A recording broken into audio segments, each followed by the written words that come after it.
Hi everyone! In this video I'm going to show you how I drew this beautiful little wildflower using colored pencils.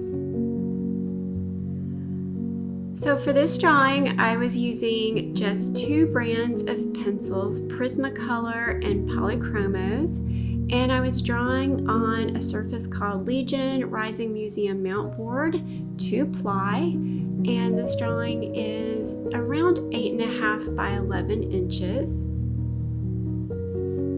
You can see me getting started here with my Polychromos pencils working on the leaves, and I used these two main pencils. This one's earth green yellowish, and the pencil I used to draw the outline was the permanent green olive. And I really just switched back and forth between those two pencils. You'll also see me using that Prismacolor white pencil and a Prismacolor 90% warm gray for some of my shadows. So basically what I did for these leaves is I worked on the outline using that permanent green olive. It's a nice sharp pencil. The Polychromos really hold a point, which makes them great for edges and outlines and details. Then I came through and with my earth green yellowish, I pressed a little harder to create the indentions for the veins that you can see that are pretty prominent in these leaves. And I went over the earth green yellowish with my Prismacolor white. Prismacolor, being a waxy pencil, will also create a little bit more of a resist there. And so when I blend everything with my solvent, you can really see those veins showing through.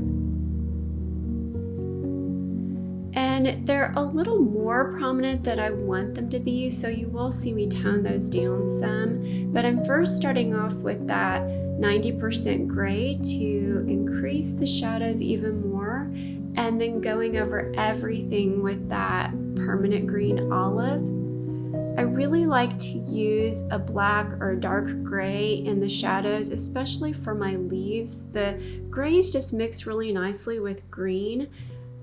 Very few of my green pencils are dark enough to create the darkest shadows that I want. I like a lot of contrast in my drawings, so you will often see me working with a dark gray or a black underneath the greens.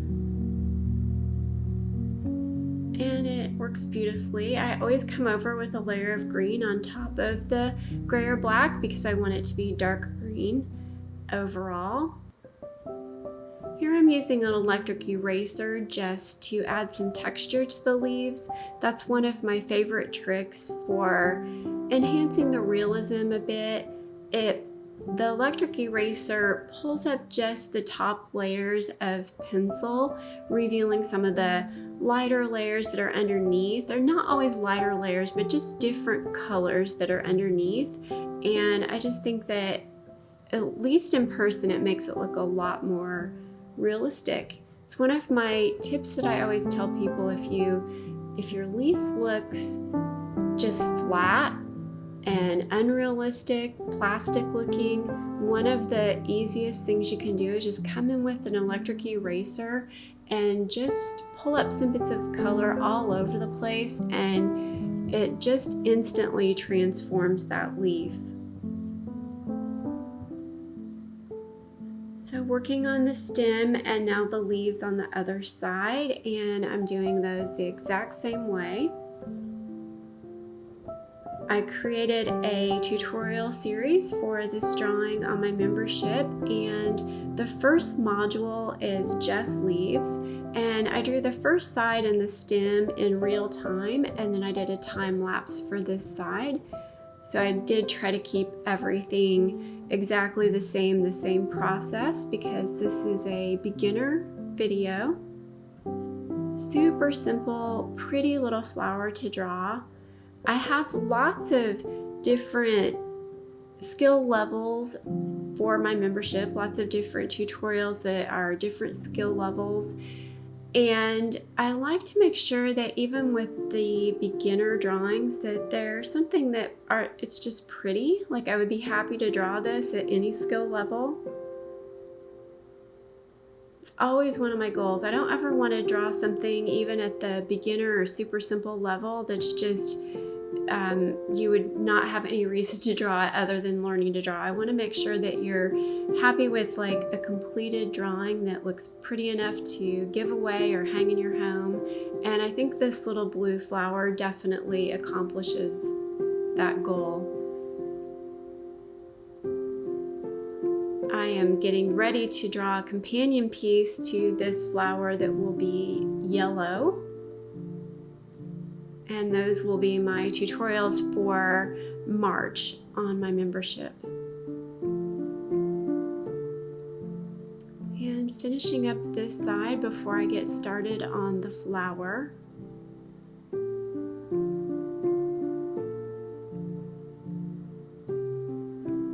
So for the flower, I decided to start in the center, and I outlined everything. I was using a Prismacolor and Blue, which is a really nice, beautiful dark blue, and also some bits of green. I brought back in the permanent green olive and the yellowish, just trying to keep that consistency there. I think it's more important to bring in some colors from the leaves than to add a different shade of green. It makes everything flow really nicely. Then I was outlining all the petals. That's a Polychromos ultramarine, and you'll also see me using the light ultramarine from Polychromos, and then Prismacolor, I used that Indanthrone blue in shadows. I used a denim blue pencil, and I also used a light blue called Caribbean Sea.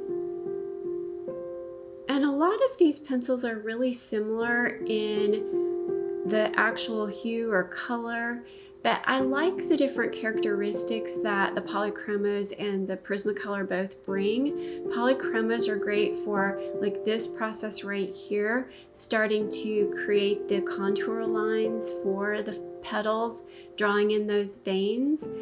And the Prismacolor are great for really soft blending and when you want maybe a little bit more coverage. And it's not that you couldn't draw this flower with just one brand, you absolutely can. It's just nice when you can take advantage of the different characteristics of those pencils. So I'm coming around now with the Indanthrone blue and then the white, and throughout this whole process I was really trying to accentuate the contour of the petals. I wanted to make sure that the center looked a little bit recessed and then you could see the wave that was in the petals. So I focused a lot on that. There's my Caribbean Sea. Such a pretty color. All these are really beautiful blues. There's a little bit of denim in there. And I just worked around. I initially planned to work petal by petal on this flower, but then I just decided for not just will it make it go faster if I work on it all at once, but I think it makes for a little bit better tutorial because I could just explain step by step what I was doing across all the petals. And I think it also helps with consistency. For example, if I do one of these petals on say a Tuesday and then I didn't have a chance to draw again until Thursday, I might forget exactly what did I do on Tuesday to make that petal look the way it did. And then by the time you get around the entire flower, you can have a few inconsistencies. So when you can, I think it does help to work this way.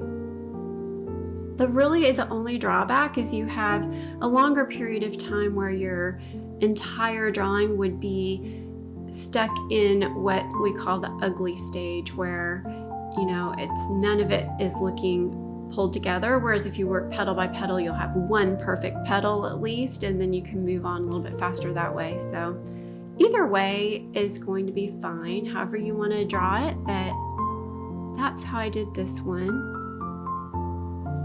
Finally working with that Lyra Splendor Blender pencil to really soften everything. It just kind of blurs the edges a little bit and getting some final details put in with the rest of my pencils.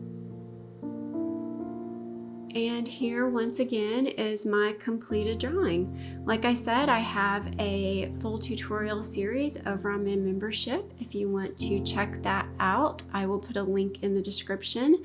Otherwise, I will see you in the next video. Bye everybody.